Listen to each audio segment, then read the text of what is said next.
Hold tight. Hold on to your hats, boys. Libos. Hello, good evening, and welcome to another episode of the Wednesday Week. A little bit old. Without deep into Danny Roll, please don't. Been truly horrific, haven't they, this season away from home? I want goals. Anyone would think that we rehearse this, and I guarantee that we haven't. How poor do we have to be before it's happening? How much blood from this stone do we have to get? The Wednesday Week! Hello and welcome to this week's episode of the Wednesday Week. My name's Stevie Spence, and as you will obviously be aware, I am not Dan and I am not Ash, and I am absolutely papping having to host again because it ain't my bag. But we're going to do the best that we possibly can to spend the next hour or so dissecting the last 7 days of everything that is Sheffield Wednesday. Following 3 games undefeated, including impressive performances against West Brom and Coventry away, we turned to Saturday and we faced Burnley, looking to see if we could put the promotion chasing sides of the sword, ultimately coming unstuck.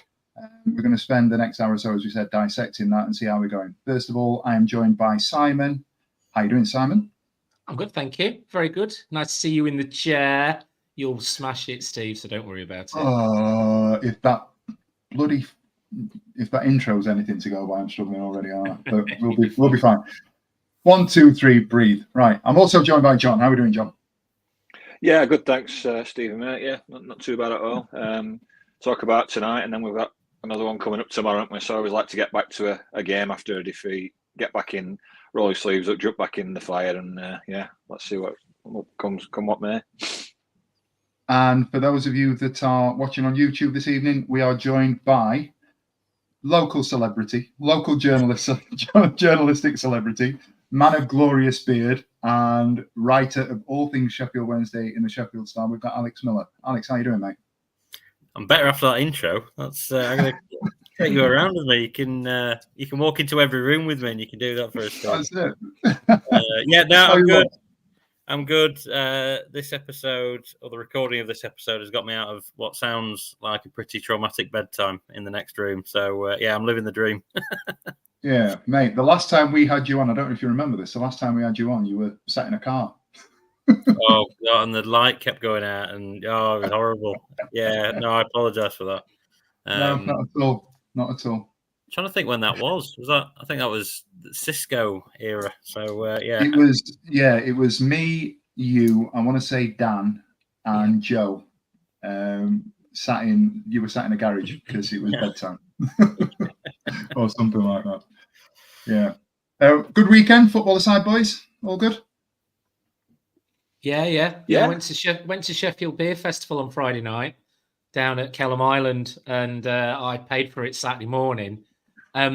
If they're listening, I want to say hi to the person who came up to me and went, "Fantastic Wednesday week, amazing podcast." I don't remember it at all. Someone reminded me today at work that you said that, but it was lovely to meet you, whoever you wife, were. Weren't it? That's much appreciated. Not that I remember any of it. I was reminded today at work and embarrassed in front of everybody that somebody did that. But thank you anyway. Before we get into it, obviously we are a little bit of a community now on YouTube, and when we go out live, obviously we invite people to get the comments in. So please get your comments in, as Ben has there. Somebody somewhere is operating things. Good to have Magnet on. Where's Steele? He's back in the country. He is, isn't he? I've seen him over the weekend. He's looming large around the city of Sheffield. So, we've got him for another 6 weeks or so. He's got some awards due. He's been nominated for some awards that he's very excited about. So, who would be afforded such an opportunity? This is it. So, everyone, get your votes in for all the right people. Come on the Wednesday. It's been nice. Joking apart, it's been really nice having him back. Because the press boxes are starting to get a little bit cold, and I just need that bit of body heat next to me. Right, lads, let's get into it then. Burnley, we, as I mentioned before, following a sort of a 3-match unbeaten run where I personally thought we'd done all right against West Brom and Coventry and navigated a relatively tricky sort of midweek away day at Bristol City. How did we feel going into the game on Saturday? Simon, I'll start with you. I was fairly confident, to be honest. Burnley's results so far this season, despite being in the top three, were hit and miss. They not really spanked many teams, a couple of losses. So, and going on the back of what we'd achieved against West Brom and Coventry in particular, I thought we would have quitted ourselves quite well. I was quite confident. Yeah, can't disagree with that. John, feelings going into that? I've got to say, I was unusual for me as well, but I was really super confident for this game, based off the last couple of performances and results that we were just mentioning there, with Coventry away being a particular standout moment, having not won there in 26 years, but obviously, we haven't obviously played each other for a good deal of that as well. But I think Burnley's a bit of a trap game, because it's one of them where you think you're in a good position, you're at home, you're going to get a decent crowd, it's going to be like 26 plus at least. And it felt like a bit of a trap game, because it's like it's Burnley, the yo-yo team, the parachute payments team. They just do enough, don't they, to stick around in that top six and invariably top two to so it's going to be a tough game. But I was feeling really confident based on the previous results. Alex, obviously you're blessed with the opportunity to get a little bit of insight from in and around the club. Was there an element of optimism going into Saturday based on the previous three results?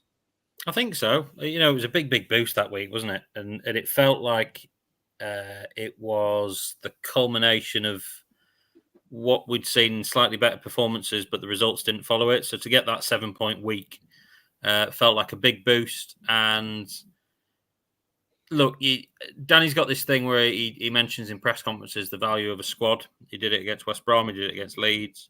And I wrote in a piece, it doesn't feel like that's a sort of woe is me, tiny violin thing. It's just to let everyone know the scale of what Wednesday are up against, when they're playing that top 6 or 8 teams. Certainly the teams with the parachute payments. So, I do think that I walked into the ground thinking, I'd take a hand off for a draw. And, they as the game fell, which I'm sure we'll get onto, they could have gone one better, couldn't they? If that chance for EK goes in. And I think it's a compliment to Wednesday generally that between the boxes, there didn't seem to be a great deal between the two sides. I think they obviously set up differently. Burnley are there to be a bit efficient. I said to Joe on Saturday, they remind me a little bit of Wednesday in League One in that they're obviously one of the teams that are expected to go out and blow teams apart, and they're winning games by being dogged 1s and 2-0s, and obviously have the quality to score some goals and get games won. So, a draw would have been an excellent result. As losses go, it felt like Wednesday took a bit from it. Yeah, I'd agree with that. Certainly with hindsight as well, looking at the way that we performed, we walking out of Hillsborough at 5 o'clock on Saturday, it was one of those where I wasn't necessarily, really, really devastated. It was one of those, it was more frustrated. It was not anger, but disappointment because, as we'll get into, we were almost the masters of our own demise at various points, weren't we? I'm going to put up the lineup. John, having a look at that in terms of the starting 11, we've got Beadle in goal, obviously. We went to the back three of Valerie, Bernard and Famewo. Valentin played the right wing back, Johnson on the left, Charles and Bannon in the middle, and then a front three of Gassama, Kabatsky and Ugbo. When that team came out at 2 o'clock, what did you make of it? Yeah, had us down as a 3-4-2-1, didn't it, formation-wise? And I thought that, I think Kabake, or Kabatsky, however we pronounce it, was kind of chomping at the bit to get a start and get a bit more game time. It wasn't a real shock that it's coming in, and I know that we've got this run now, haven't we, of Saturday, Tuesday, so the games are coming thick and fast. And as Alex alluded to earlier, Danny wants to rotate the squad and keep fresh legs and everything like that. So to see Kabaki come in wasn't a total shock, and I was eager to see how we'd do given a start as well. he's one of those players we're still not too sure about yet, isn't it, Kabaki? We don't quite know what we've got with him yet. It's still very early in his career with us. Obviously Gassama. We know that it doesn't seem to work. Him and Masaba when they're on the pitch together, and you could probably say that again after yesterday's game as well. We usually find that one replaces the other. So seeing Gassama, and I kind of instantly knew that Masaba wouldn't be in that starting lineup as well. So he dropped to the bench. And then obviously the man who's under a little bit of pressure at the moment, I think it's fair to say, Ugbo up top on his own. I like the lineup, but the thing is, we are still struggling a bit for goals, aren't we? And obviously, as it transpired, that came to pass. But yeah, positive lineup, and Charles and Bannon in midfield again. It's worked well. It served us well previously, so I was quite optimistic that we'd handled the midfield pretty well. Yeah.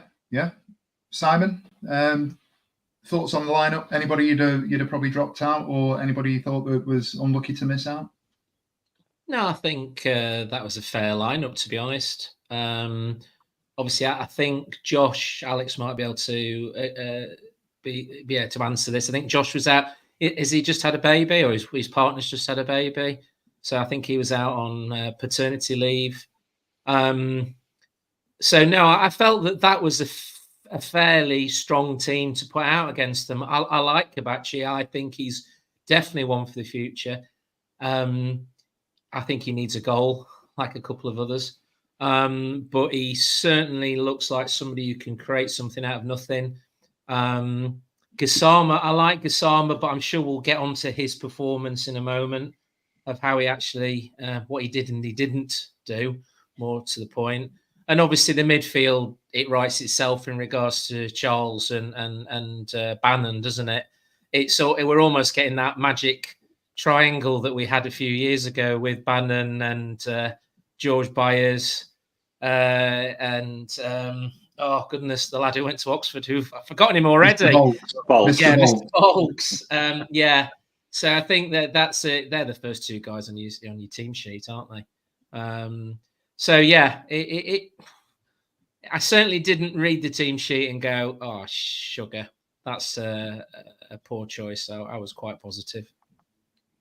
Yeah, I've said on several occasions this season that at the moment, and until the dust actually settles, I've no real qualms as to who he picks and where things go in terms of that starting 11. I'll be honest with you. I think I've said this previously. I wouldn't have had Vermeerwell starting as regularly as he has, and I think over the course of the last couple of months, he's actually played himself into a position where he's effectively undroppable at the moment. He's been one of the standout players for us.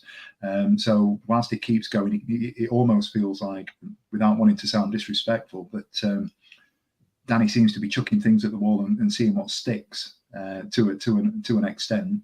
As I said, I don't want that to sound like I'm being disrespectful, but he can put anybody in there at the moment, and if they take their chances, they'll keep the shirt. And I think people are getting in on merit at the moment. How do you think we set up, Alex, in terms of the early phases of play? Did it feel like we were matching them?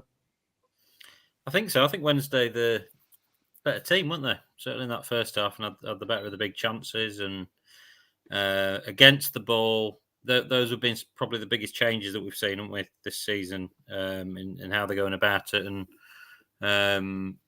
sort of mentioned Gassama before. He's been much improved against the ball. I'm sure we'll get onto his stuff on the ball later.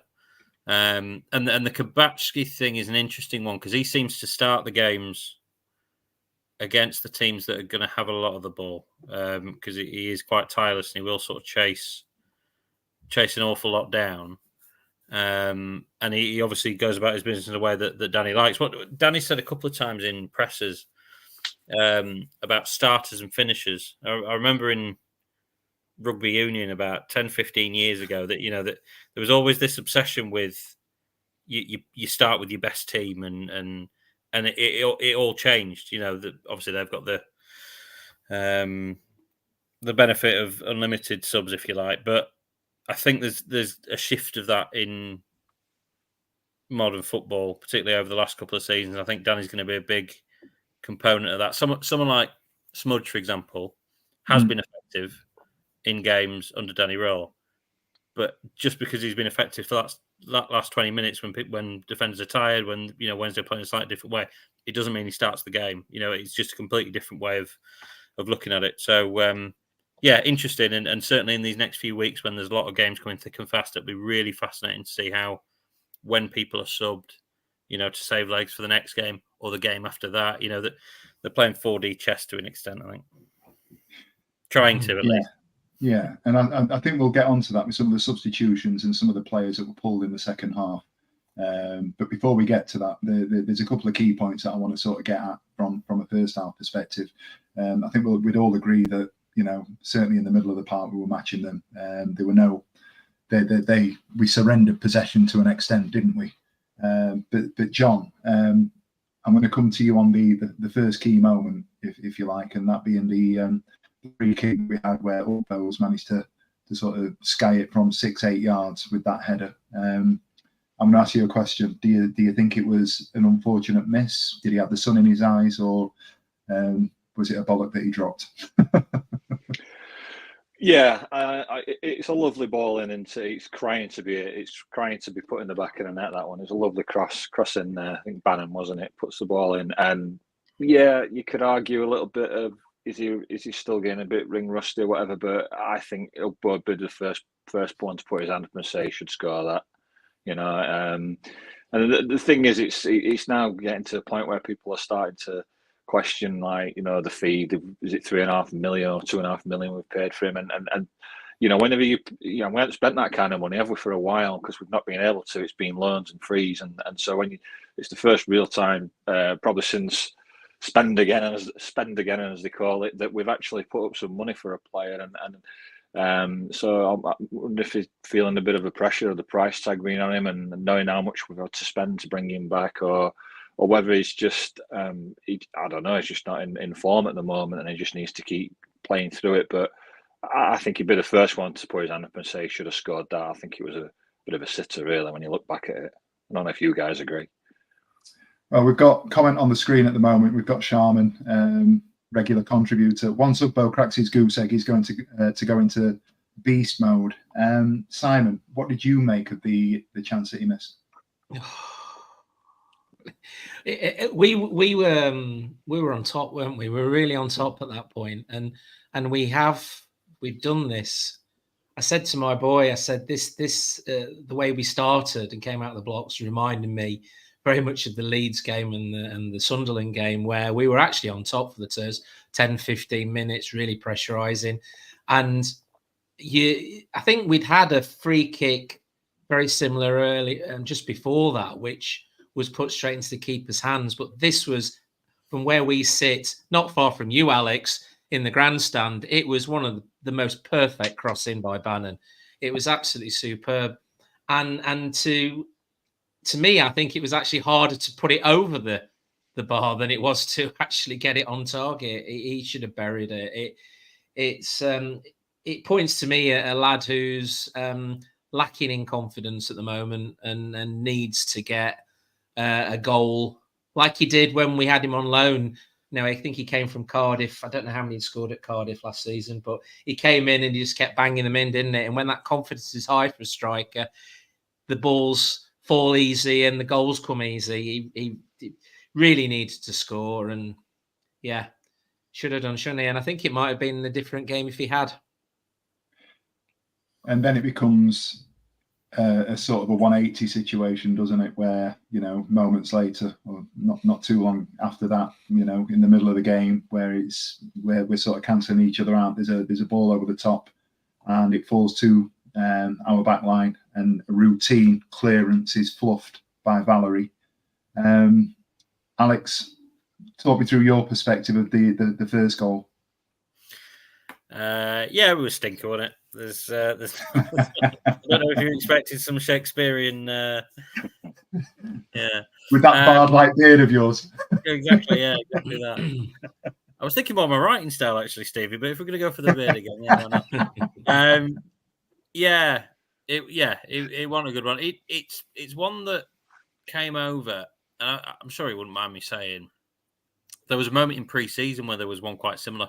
And so whether that's just sort of a black spot, it looked to me as if he just got his feet in a bit of a muddle and it got on him quicker than he thought.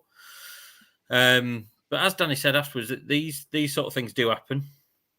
Do you know what I mean? They will happen in a football season. It stings that after the Ugbo miss, you know, and as you say, the two happen so quickly, the game just goes completely switched and Flips. Yeah. And the way that Burnley are so efficient, you know, once they go 1-0 up, even away from home, you know, you're going to struggle to. I think they've only conceded 4 goals all season. It's the best defensive record in the league. So, yeah, I must admit, I had a feeling that whoever scored the first goal would certainly get something. Would probably win the game. And yeah, so it proved, I guess.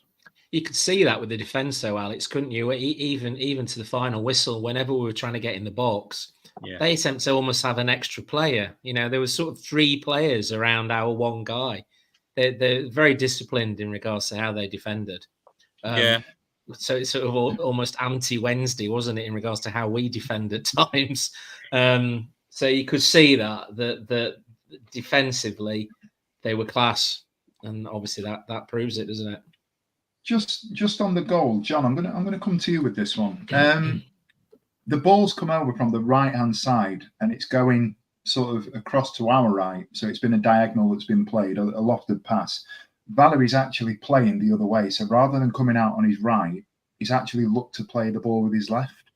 Do you think that's contributing in any way, shape or form, his body position not being quite right in terms of trying to sort of intercept the ball on, you know, the volley as he did? Do you think if it's come the other side, it might have been a little bit easier for him? Yeah, I totally get what you're saying with him being, you know, with it being right-footed and playing in that position, because he had tucked inside to form part of the back three. We've also seen him, haven't we, at right back and right wing back as you will as well. So possibly he'll have been a little bit wrong-footed. Could have played a part in the mistake. I think he's got to be a little bit stronger in that situation as well. I'd rather give the foul away there than let your man sort of wriggle free as well. You know, even if you just tug him and take a yellow card, it could be crucial at that stage in the game to keep the game level. But once the guy's broke free, he's not catching him, isn't he? And it's just a one-on-one with Beadle, who did as much as he could. Really, it was a good finish by the lad. And but yeah, just to flip the game on its head from the Ugbo. That's football, isn't it? You get one chance at one end, and if you don't take it, it invariably comes back to bite you at the other end. And I think it's just one of those things in football, isn't it, where you're not going to get many chances against the good teams, and if you don't take them, they'll take theirs because they are where they are. They're up in the top 2 now, aren't they? They're pushing for promotion, and there's the difference, isn't it? Taking your chances when they come along, which they certainly did. Whereas we didn't. But you know, as we've all agreed, performance-wise, there was not much in it between the two sides. Just the taking of the chances that came along. Well, interestingly enough, we've had a comment from Dunderbird there. Based on XG, if we could put them away, we'd have won that match. You know, it's been well documented that our XG was actually better than theirs, I believe, on Saturday. Strikers and 2 errors cost us a win against Burnley. The team that we played better than all day. Would you agree with that, Sam? Do you think we were over 90 minutes the better side? I would say certainly for 60 minutes we're the better side. I was sort of thinking back to when we played them, the last time we played them at Hillsborough before they got promoted to the Premier League. And when we played them at Hillsborough last time, I thought Burnley were an incredible side and deserved to go up. From what I saw on Saturday, they took the 2 chances well. Obviously, when we made mistakes and let them get their chances, they took them well. I mean, we talk about that first goal. You know, Valerie makes a mistake, the striker's on his shoulder and immediately latches onto it. That shows that they've got players who are Premiership quality, isn't it? Because would we have had a striker in the same sort of position? The second goal, which we'll talk about, I imagine soon, again, there was always somebody coming into the box and somebody then to finish the spoils if they missed. And that's what happened again, which again points to a Premiership team. But they weren't the slick passing team that I expected. They definitely weren't the Burnley we played a few years ago. But certainly for 60 minutes, until we started making a lot of changes, I thought we were still the better team. But I think then Danny sort of looked at it and then put his eyes on what we've got tomorrow night and sort of went, right, maybe coming back. Basically, last season we would have gone for it, wouldn't we? Because it was S or bust last season. We needed the points. Whereas I think Danny has definitely, as Alex alluded to, got his eyes on the prize of, mid-table. We need to be looking at Swansea as a winnable game and the games ahead of us. So, that's when he started changing it up, changing it down. I think that's a good point there, Simon, because I remember seeing when both Shea Charles and Bannon were subbed, it looked a little bit defeatist, didn't it? It looked a little bit like, hang on, we're taking the heart of the midfield off. And there's still 60, 60, we're at 65 minutes in or whatever, We'll get into that. We'll get into it. Before we get to there, though, obviously we've got the start of the second half, and I'm going to come back to you, Alex. Obviously we've gone in 1-0 down at half time. We weren't overly sort of pessimistic. I personally felt the vibe in and around the place was that we were still in the game. We needed to come out strong second half, and that's something that we did, wasn't it? I think so. I think the start of both halves, and you know what? Generally speaking, I have to go back through them, but Wednesday I've started games pretty well, and that's something that Danny spoke about in pre-season. They wanted to go out and try and get control of teams, and I'd have to go back when the chances were and that sort of thing. But I remember feeling the second goal was a little bit of a sucker punch as well to an extent. It was ones that the crowd really started to get involved, and it was another one that frankly they could have defended better. It was sort of having another look at it after speaking to Danny after the game. I think it's Dish that sort of steps out, and when you do that against teams of this quality on your own, it leaves a gap, and that's that. And I think once Beadle makes what I thought was a very good save, Jan possibly could be a little bit stronger, I think, in making that challenge.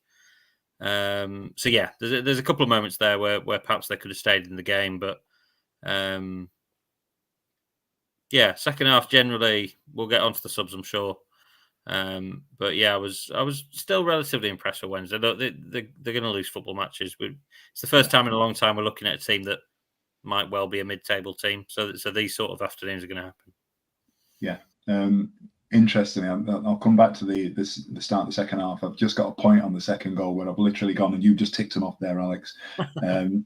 Discuss the second goal. Could Valerie have done better? Should Beadle have come off his line? Was Firmino better? Should Firmino have done better on the line? So we'll get back to that. I thought we started really strongly. We from the kick-off, we've gone straight down the right-hand side. Paul's pulled one back, and we just didn't have anybody in the middle of the park there, in the middle of the area there. Had there been somebody there, and we go back in and equalise in the first minute of the second half, I think there's a really good opportunity for us to kick on, and there's a good chance that we probably go and get the upper hand in that game there. In terms of the second goal, Simon, I've just mentioned a couple of players there. I don't know if you've got it in your sort of your memory bank there. Firmino, does he need to do better on the line? Before we get to that, does Beadle need to come off his line? Was there a mistake that was made, or was it just a good bit of sexy play from Burnley going forwards?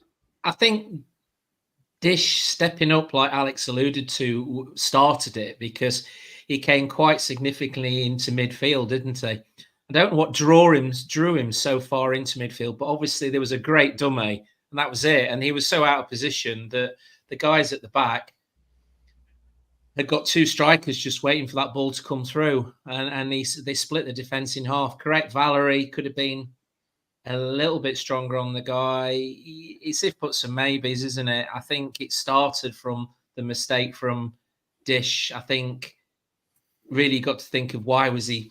I can't understand why he'd tracked so far forward, but it led to the ball through. It was a great dummy from the guy who was next to Dish. It was a great dummy. It reminded me of when Byers did the two Newcastle players a couple of years ago. And yes, the clearance off the line, I don't know. I think he half-heartedly swung his leg at it, and I thought he'd actually cleared it at first and then hit the side netting, and it was just bugger.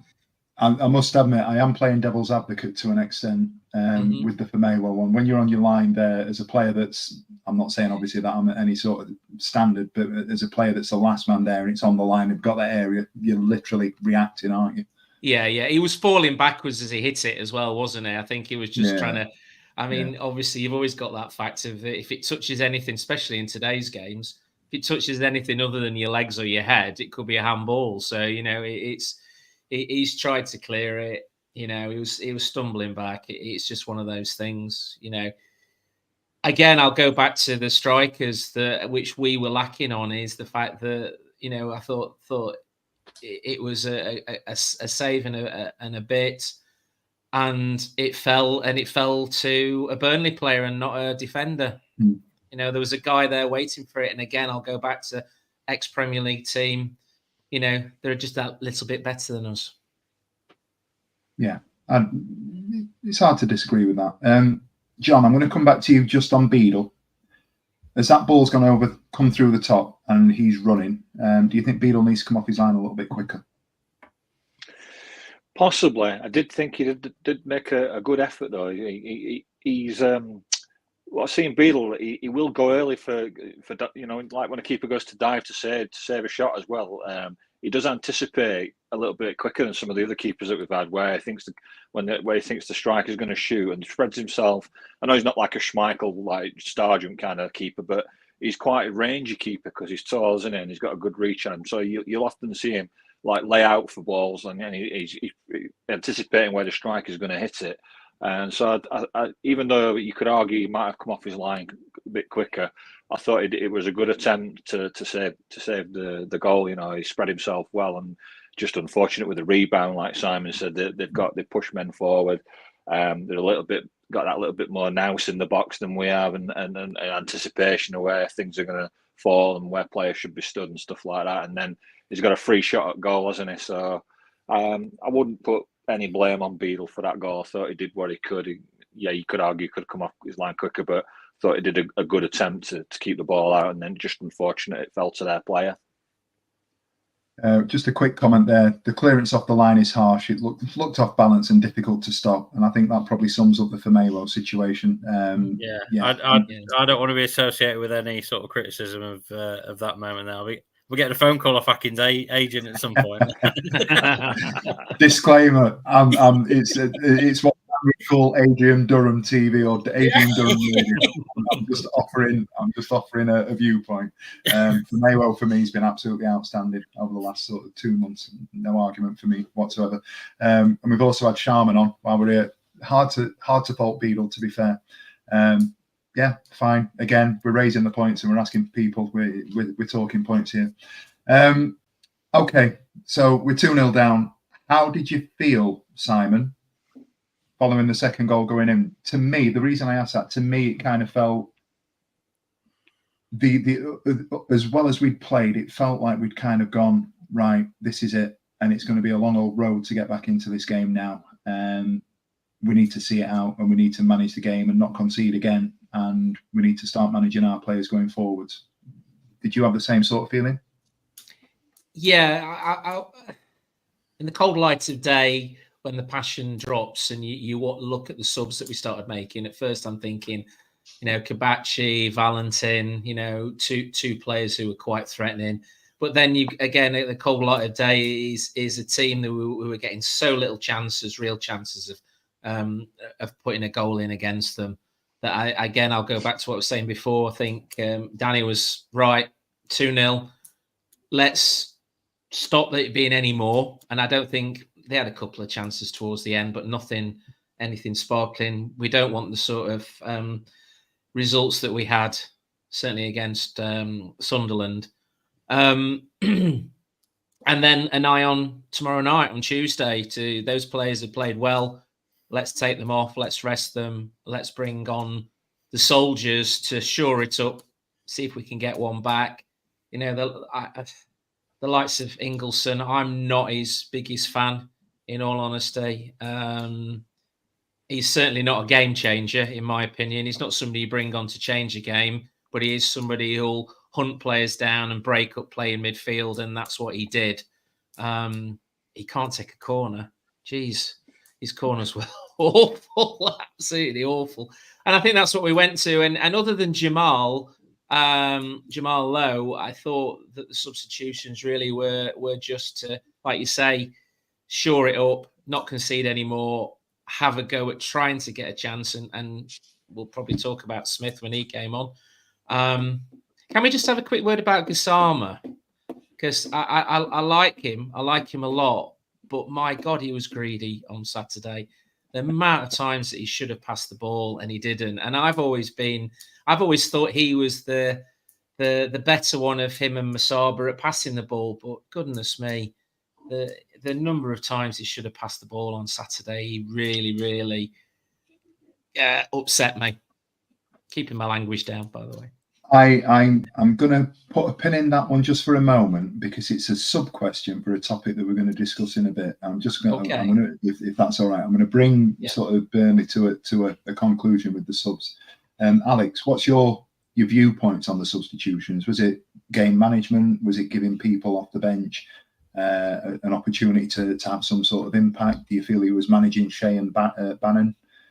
Where did you sit with it all? Yeah, well, it was both. I asked Danny that question after the game. So I'll plug. There's an article on the Star website somewhere where it's all explained. And it was a bit of both. Yeah, this is where I'll get the books out in a minute as well. And so still available on Amazon. Yeah, it was a bit of both. I think probably primarily, with Tuesday in mind and knowing how gritty Burnley are, but at the same time, we saw at Coventry, all of a sudden Wednesday have got a squad with more depth. So making those changes is not, the old League One where, you're taking off Baz and, I don't know who might come on. Joey Palapesa. Yeah. Or with every respect to them, Jaden Brown's the backup or whoever it might be, who isn't going to have the same impact. I've got to say, Simon, I'm a Svante fan, and I think he offers a little bit something different in that midfield in his legs, and he can sort of burst forward a little bit. We've not seen that so much in the last few games. I'm still reeling from his Plymouth game because I think that was the best game of football I've ever seen in my life from an individual. But yeah, it's a bit of both. Coventry, I think there were 5 lads who played a starring role that hadn't played in a month, and it was just so impressive the way that the change players were able to come in and impact that. So yeah, it's not the same drop off. I think it's fair to say that maybe Wednesday squads of old might have had, and we, as I said before, I think we're going to see an awful lot of that over the next few weeks. Yeah, fair. I'm conscious of time. We've done 41 minutes on a 2-0 defeat. I'm going to just open up the floor for 30 seconds or so on one last sort of talking point from Saturday, and that is the cameo of Mr. Smith, Smudger, and in particular the injury time attempt at an open goal. And I want to know, just a brief one, sort of 30 seconds or so from each of you. I'll start with John. What did you make of Smith? Is he an impact player off the bench still, and was that the miss of the season? Is he still an impact player at times? I think he is, yeah. But then conversely, you could say that the chances that you get and he didn't take would be looking at a League One Smith rather than a Championship Smith. I think he's still a valuable squad player at this point. I certainly can reassess that come January. In terms of the chance that he missed, more difficult than it looked. I know people think it's a shoe-in for a professional footballer, but it was more difficult than it looked. I think it was certainly a harder chance than Ugbo, but I think you'd still hope and expect that he'd score that. Simon, easy goal to score or more difficult than it looked? I would imagine 9 times out of 10 when he's doing that on the training field, he puts it in the back of the net every time. He not long missed a header just before that, which I thought was actually an easier chance, to be honest. Open goal, all he needs to do was put it across the grass, daisy cutter, and it would have gone in.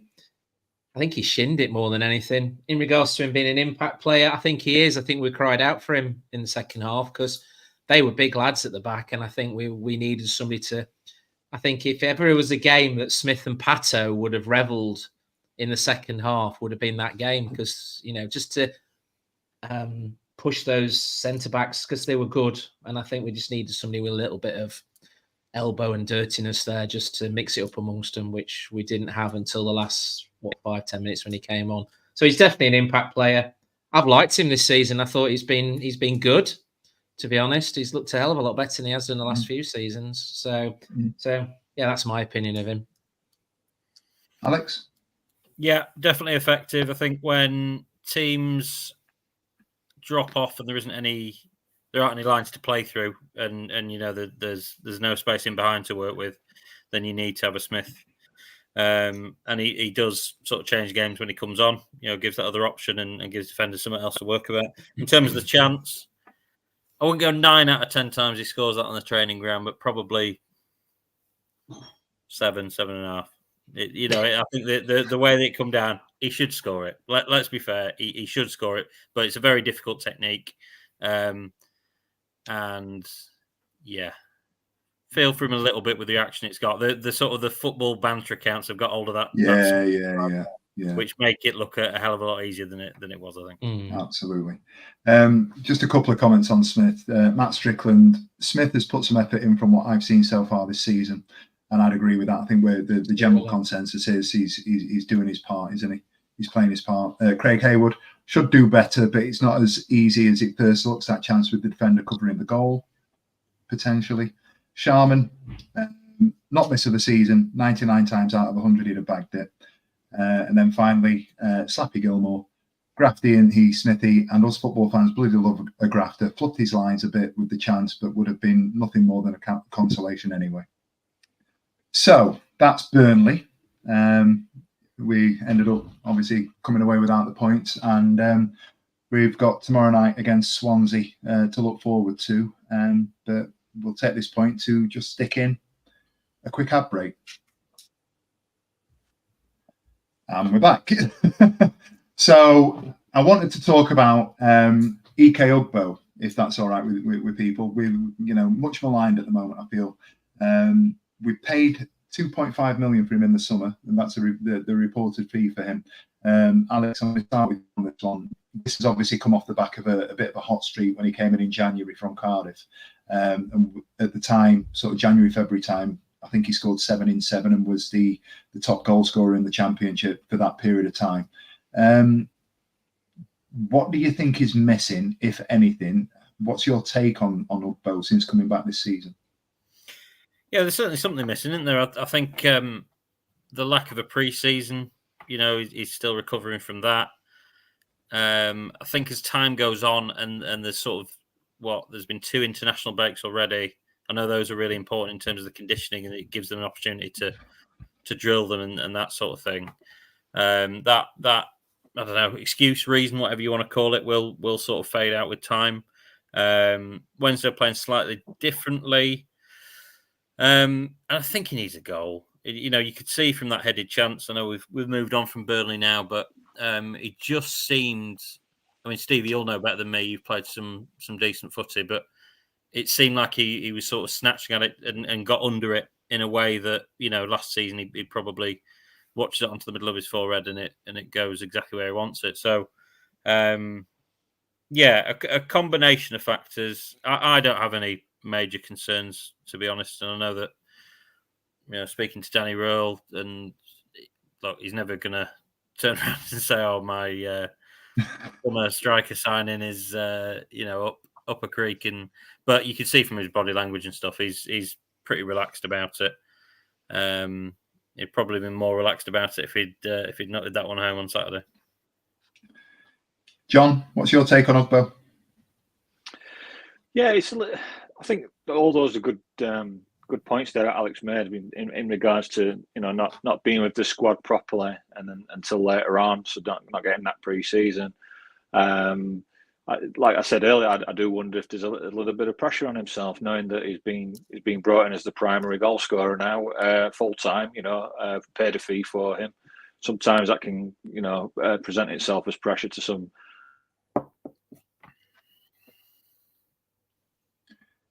John's got this habit of freezing every Big now and again. expectations on him. Yeah, because sorry, the internet's just dropped. At the same time, it's a little bit mystifying too, as well, isn't it? Because he's come back. Alex is quite right. We are playing a different way. We had to roll up our sleeves and get a bit dirty, didn't we, last season, to eke out results and stuff. So it's a little bit more of a structured way of playing now. But I think like we've all said, strikers just confidence, and once they get a goal and they can go on a run and start feeling back to normal. So if he can just get that first goal, I'm sure it'll do him the world of good, and obviously us as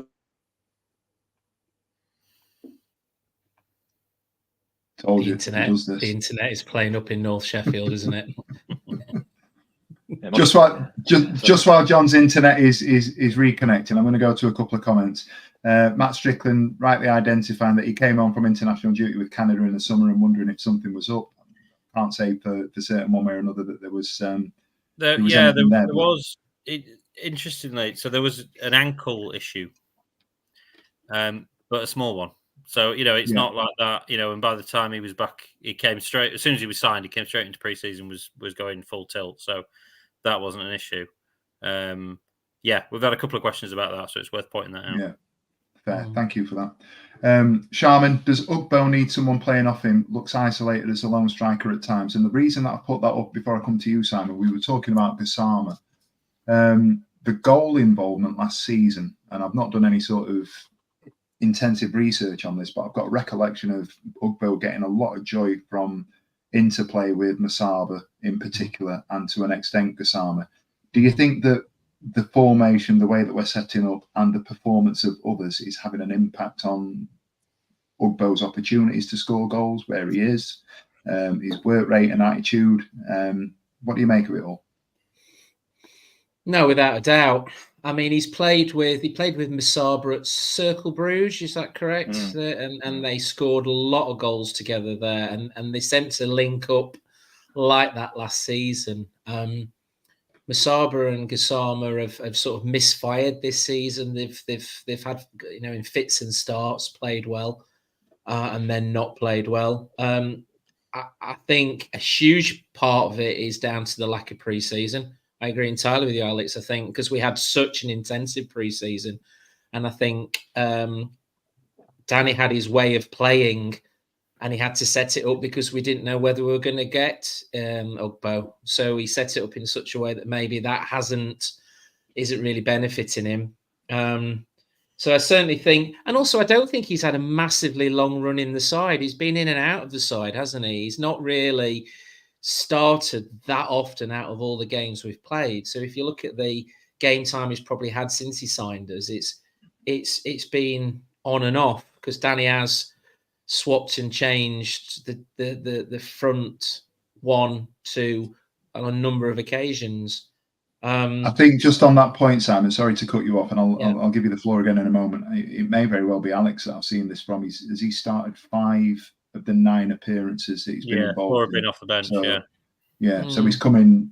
We played, what were we on, 13 games, I think, out of the 9 games that he's been involved in, he started 5. So and back to anybody who's played up front, I see in junior football. Well, it's not particularly junior football anymore now with my boys, that when somebody goes on a barren spell, it just affects their confidence so much. And then you just need that one goal, a bit like the Steve McLean off your arse, anywhere it could go in. And then all of a sudden, it's like a number of London buses. They all come along in one go. So I think he hasn't suddenly become, because we paid $2.5 million for him, a rubbish striker, because we saw how good he was last season. There's just a few little chinks that need sorting out, of which Danny will. And he'll come good. And we've got to keep playing him, because at the end of the day, if we stop playing him, he isn't going to score, is he? So we just need to get him putting that ball in the back of the net, and then he'll be fine. I think that from my point of view, I think where we are with it now is tomorrow night's an ideal opportunity for him. And I think he was dragged on the 73rd minute. Just having a look at my notes, he was dragged on the 73rd minute last night, along with Saturday, along with Charles and Bannon. I think they're going to hit the ground running tomorrow, and all being well. Swansea are a difficult proposition to score against based on their stats at the moment, but if there's a night to do it, I think tomorrow night is the one where we can hopefully, fingers crossed, see something from those boys. It's worth saying as well, just quickly, apart from the one on Saturday, which is why this debate is sort of rearing its head, how many big chances has he had? If you look at the XG stats, and I know people don't really like that, he's like 5th on the list for Wednesday, and it's not like Wednesday have been creating 8 chances a game. So I think it'll come. Yeah, great. Okay, we're going to move on. Friday afternoon, there was a press release acknowledging another business partner for Sheffield Wednesday, and we've had a fair few over the course of the pre-season and the early part of the season. And we announced that Mokba Modular were going to be our shirt sponsors for the upcoming season. First and foremost, the most important question of the night is coming to you, John. Is our logo better than a cat? Oh, yes, it is. I wasn't a fan of the A up cap, to be fair. Much as anything, I thought it were stereotyping us as being a Yorkshire club as much as anything. But I like it as better as a logo. I can't say I've heard of the company, if I'm honest. To be fair, that's stuff that goes off behind the scenes with the commercial department and things like that. But if it's brought us some much needed extra cash, then yeah, fair play. Let's see if that can be put towards any kind of kitty in January for Danny. So that's all I can say on the sponsor. Really, know nothing about them. Alex, any info on the sponsor? Not a great deal. Joe's working on something at the minute, so expect that in the next couple of days, all being well. What do we know? They're a Leeds-based company. Yeah. And one thing, we've had a couple of emails in from people concerned that Wednesday have now got Moscow written on, with the current political climate. It's not, I'm told. We've had a translator on it. It's not Moscow. Yeah. Or any derivation of that. So yeah, UK-based company. Any concerns that it's Russian money? I know that's something that people are perhaps rightly concerned about these days. But yeah, as I say, Joe will follow it up. He does the actual journalism. I just sort of spout a load of nonsense to get away with it. I like your nonsense, Alex. I think it's very eloquent. It's kept me in the job for the last 6 years, so I'll stick with you. More to come. Simon, thoughts on the sponsor? Yeah, fine. We had a bit of a Google on them, travelling back on Saturday. Modular building company, based up Ossett Way. My company deals with these companies all the time. They make prefabbed houses that you lift in that are already built, and you lift into the into an estate or something like that. That's what the website says.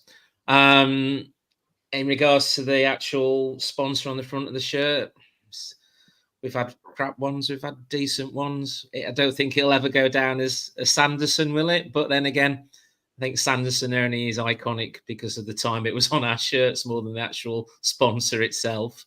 So if it brings funds in, as John said, brings funds in, allows the club to spend in January and bring a few more players in, then brilliant, fantastic. It's what we need. We need a decent commercial department to bring more money in, because we've always been sort of second best in the city when it comes to things like that. I'm heartened. I think we've all done our due diligence, he says, with the inverted comments there. The fact that you can go on and they seem to have something about them, and it's an actual and I say that with the greatest respect. It's an actual company that you can go and find a website, and there's some sort of substance there. Heartens me, based on, again, due respect, the bits that we've seen previously from certain other sponsors, whether that be shirt sponsor or partnerships or associations. It seems like there is some bits being done there. So from my own personal point of view, I think that's a positive and something that we can look to take forward. Fans didn't ruin it, Steve. Well, do you remember we had that sponsor in the past that never got revealed, did they? And Chancery blame the fans for not getting the sponsor. But Yeah. we've got one this time, so we must have been good. And that's so jokes aside, we've had a lot of sort of partnerships over the course of the last 2-3 months, whether that be the starting 11 or the MKM that we've got Mr. Vegas. We're looking to branch out and get sponsors for different elements of what we are in terms of an organization, and I think that can only be a good thing.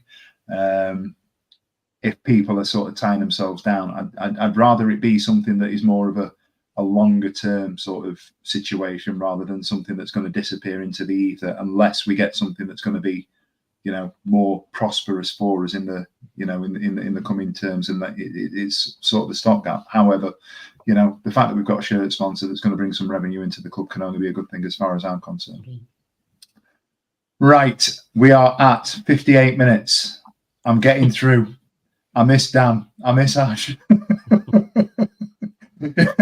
It's been nerve-wracking tonight. I'm not gonna lie. I'm very much the guy who likes to sit and drink beer and talk about my opinion on things rather than sort of generating and trying liquid broadcasting, Stevie. It's Stephen Mulhern stuff. It's just stunningly threaded together.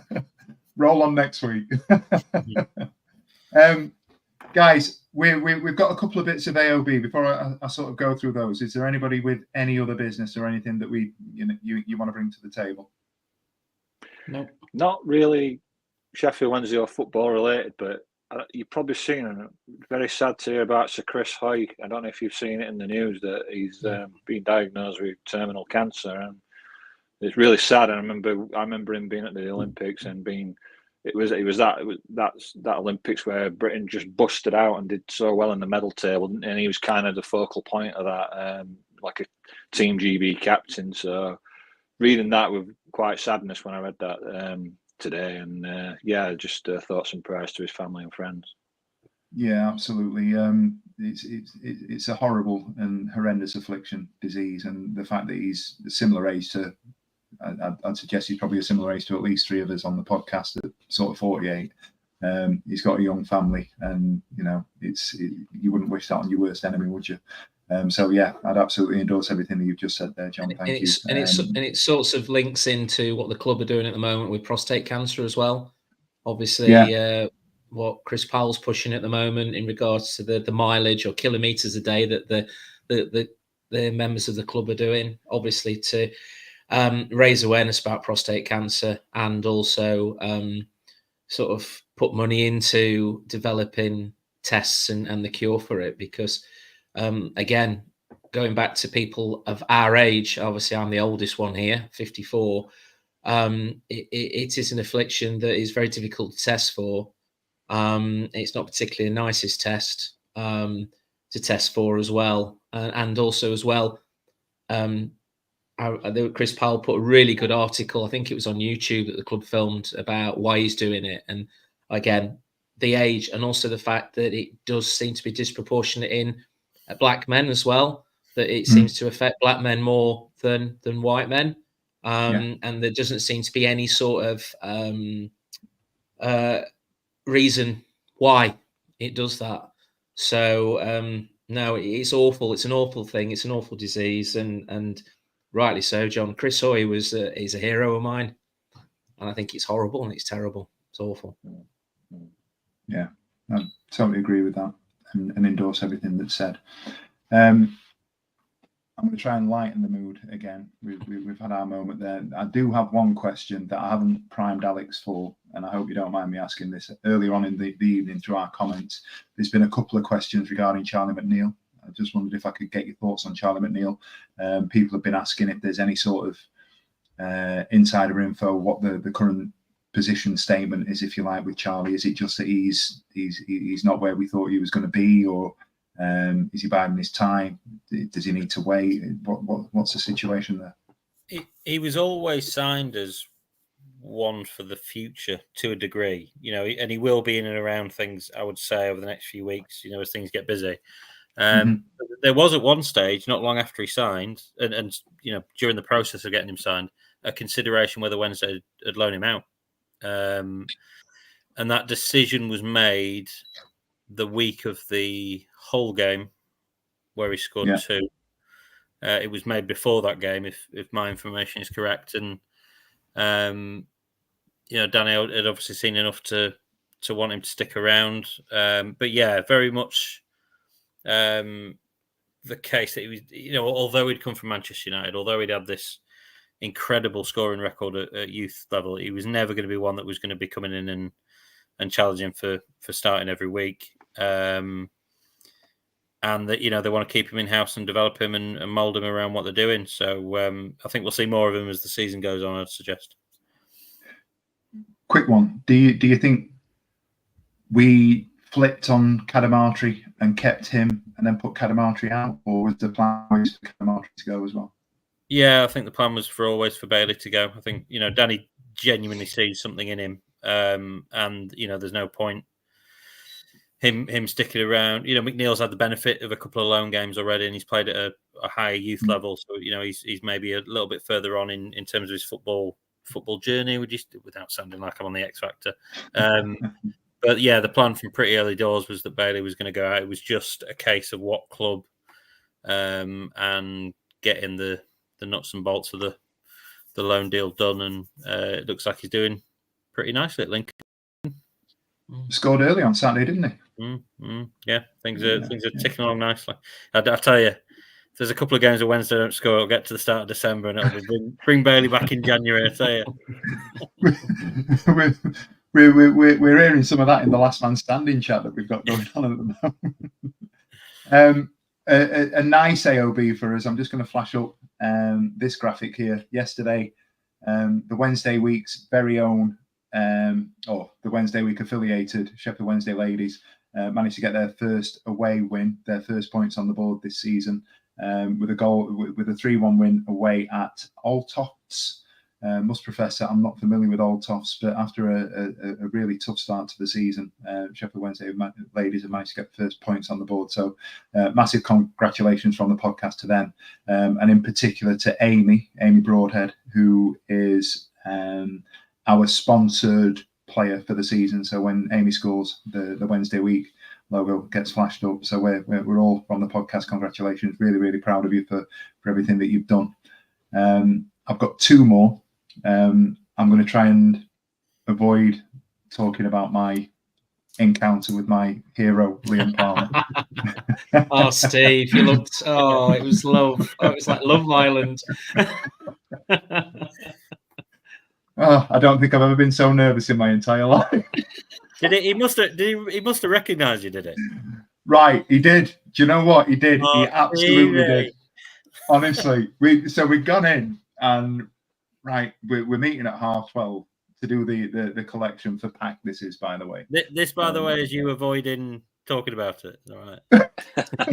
Right. This is how he starts. I've facilitated all night. Give me my 90 seconds.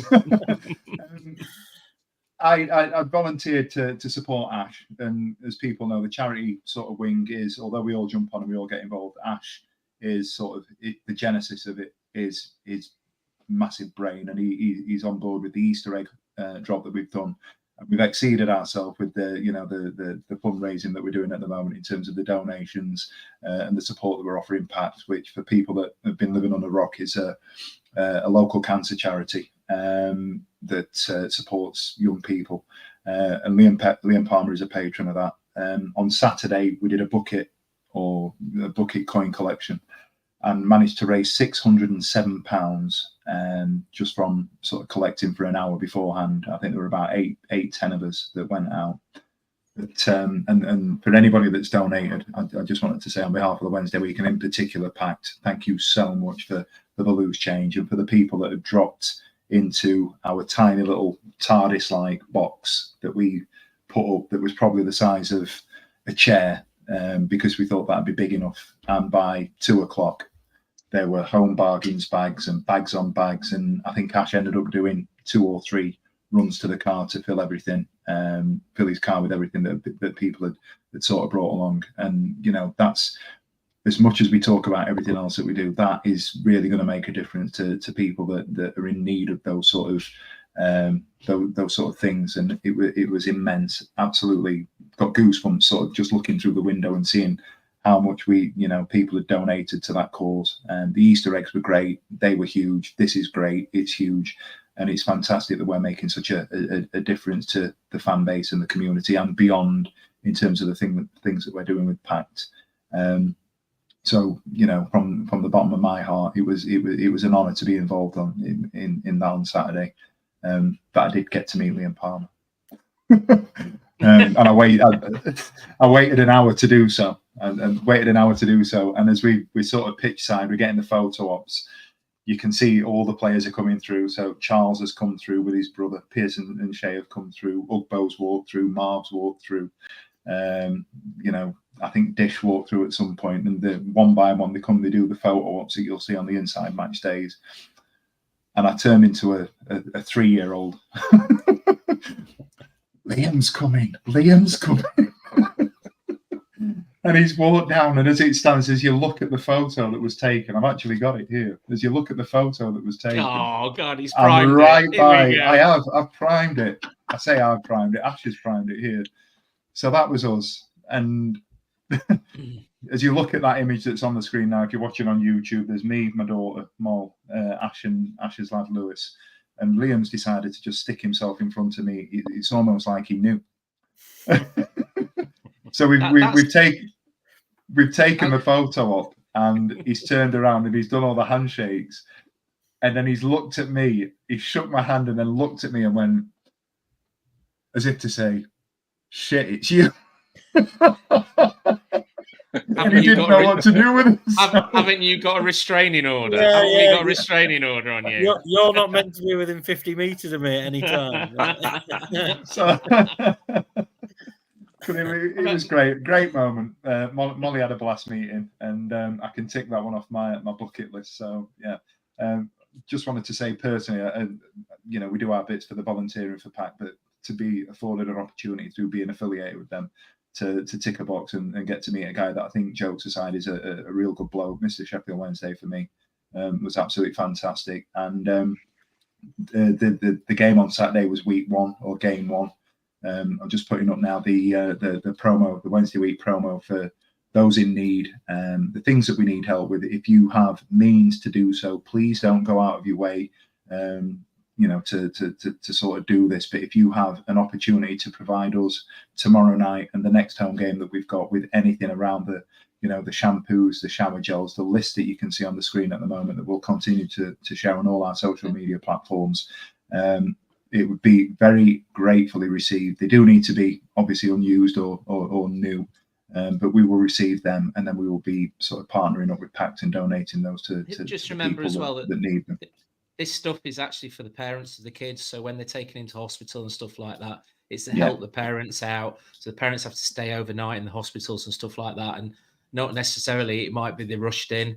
And if anybody's ever been into hospital when a loved one's been rushed to hospital, the last thing you think about is a toothbrush, shower gel, a change of socks, these sort of things. So this is to help the parents out when their children are in hospital. So it is much needed. And Pact are only a small charity based near the Sheffield Children's Hospital. And I was lucky enough to go with Ash to drop the Easter eggs off. And it's heartwarming what they do. And you know what's even more heartwarming is what you guys are doing out there in regards to what you did. You blew our minds with the Easter eggs. That was just mental. And Ash had a throne in his house made of Easter eggs. Now he has a throne made out of toothpaste. And his house looks like Superdrug. So it's just amazing. Bargains, isn't it? Yeah, it's just amazing. And like Steve says, I think we're doing it for the next 2 matches, are we not? So the drop-off is for the next 2 matches. So yeah, it's amazing. It's an honour, and we are as a podcast really, really proud of everything that you guys are doing on our behalf, because it's you that are doing the heavy lifting. We're just facilitators at the end of the day, and it goes to show. I've said this recently on a couple of podcasts. The Sheffield Wednesday fan base are a great sort. We're a good bunch of blokes and ladies and children. So it's an honour to be sort of associated and affiliated with you. And then the final one from me, it's just a sort of a personal one for the podcast. This weekend, it saw an end to our last man standing. So on Sunday, Chris Hopkins, mate of mine actually, he's not going to give me any money though, won the last man standing by back in Manchester City and saw himself win £595. This is another wing of our community initiative. Basically, we accept people coming in, paying money to be part of this. A portion of that money goes to the community initiative that we are supporting and opportunities that we put forward. But it's a bit of a laugh and a bit of fun that we'd like to sort of promote with anybody that wants to get involved. You'll see the poster that is up on the screen at the moment. The next round begins not next Saturday, but the Saturday after, the 1st of November. So keep an eye on our socials for all the information there. Coming up to Christmas and beyond that, it's almost new season ticket time. It might be something that you want to get involved in for that. Gents, any other business?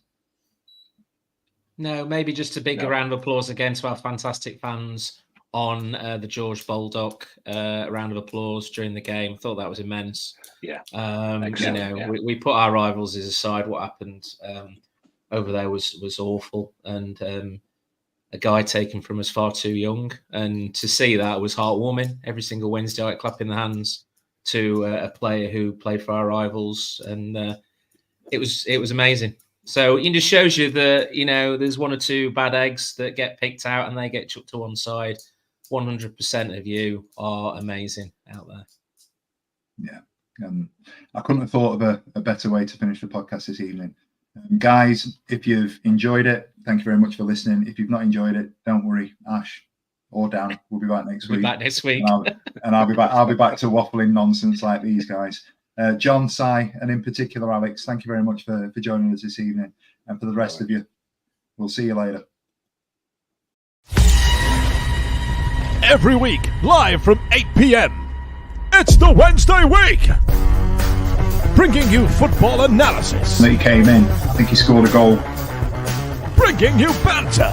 Yeah. Bringing you responsible life hacks. Met you wonderful souls at 10 a.m. for some shots. The Wednesday week. 1, 2, 3, 4 live. Available on all social medias. Obviously, this goes out on YouTube and as well as all the other social media out there for podcasts, etc. The Wednesday week 24-25 season. Join us. Put on your podcast.